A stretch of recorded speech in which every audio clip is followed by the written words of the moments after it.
Elena had a mother's ear. It wasn't just about hearing a glass break in the kitchen. It was about hearing the tone of the silence that followed. She stood at the kitchen island, slowly peeling an orange. The zest filled the air, sharp and bright. To anyone else, it was just a Tuesday afternoon.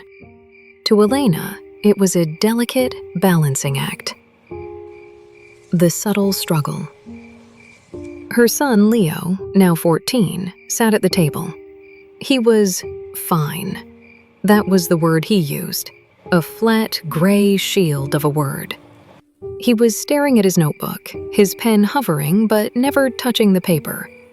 In the next room, her husband was on a work call, his voice rising in that specific pitch that meant he was worried about the mortgage, though he'd never admit it to her. Elena didn't move. She didn't interrupt. She didn't ask, "What's wrong?" because she knew that sometimes a question is a wait. Instead, she just kept peeling the orange, the rhythmic scritch of the skin being the only sound. The intriguing heroism. The heroism here wasn't a rescue. It was restraint. "The orange is good today," she said, her voice a low, neutral hum. She slid a few segments onto a plate and pushed them toward Leo. She didn't look at him. She looked at the sunlight hitting the wood grain of the table. Leo's hand reached out. He took a piece.